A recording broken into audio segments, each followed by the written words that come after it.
মাত্র এক বছর আগের কথা, যখন আরব দেশগুলোর প্রধান সংগঠন আরব লীগে সিরিয়াকে ফিরিয়ে নেওয়া হয়েছিল।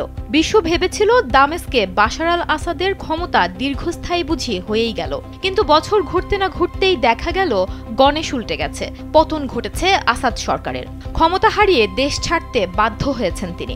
তবে এখন বেরিয়ে আসতে শুরু করেছে বাশার আল আসাদের নৃশংসতার নমুনা। রয়টার্সের বিশেষ অনুসন্ধানে উঠে এসেছে চাঞ্চল্যকর ও ভয়ঙ্কর সব তথ্য। 2024 সালে আসাদ সরকার আরব লীগে ফিরলে অনেকে ভেবেছিলেন তিনি আন্তর্জাতিক বৈধতা পেয়েছেন। স্যান্ডেলিনা সো, রূপচর্চায় আভিজাত্য। কিন্তু তার শাসনামলে চলা গৃহযুদ্ধের সময়কার গণহত্যা ও মানবাধিকার লঙ্ঘনের অভিযোগ চাপা থাকেনি। আন্তর্জাতিক চাপ যত বাড়ছিল ততই স্পষ্ট হচ্ছিল সরকার পতনধ্বনি। ঠিক তখনই শুরু হয় গণহত্যার প্রমাণ মুছে ফেলার গোপন অভিযান। উদ্দেশ্য ছিল একটাই, গণহত্যার প্রমাণ মুছে ফেলা এবং আন্তর্জাতিক অঙ্গনে নিজেদের ভাবমূর্তি পুনরুদ্ধার করা। রয়টার্সের অনুসন্ধানী প্রতিবেদন অনুযায়ী সিরিয়ার সাবেক প্রেসিডেন্ট বাশার আল আসাদের বাহিনী 2019 থেকে 2021 সাল পর্যন্ত প্রায় 2 বছর ধরে এক ভয়ঙ্কর গোপন অভিযান পরিচালনা করে, যার সাংকেতিক নাম ছিল অপারেশন মুভ আর্থ, যার মূল লক্ষ্য ছিল গণহত্যার প্রমাণ মুছে ফেলা।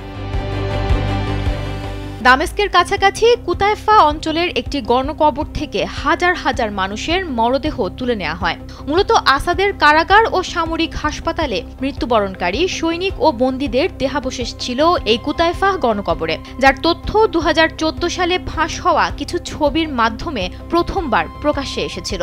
এরপর মরদেহগুলো লুকিয়ে ফেলা হয় ধুমাইয়ের মরুভূমির একটি নতুন গোপন স্থানে।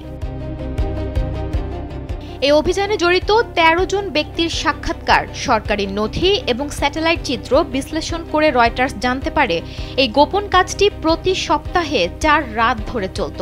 প্রতি রাতে 6 থেকে 8টি ট্রাকে করে মাটি ও দেহাবশেষ কুতাইফা থেকে ধুমাইরে নেওয়া হতো। সেখানে আরও বলা হয়, ধুমাইর এলাকায় অন্তত 34টি খাদ বা কবরস্থান শনাক্ত করা গেছে, যার মোট দৈর্ঘ্য প্রায় 2 কিলোমিটার।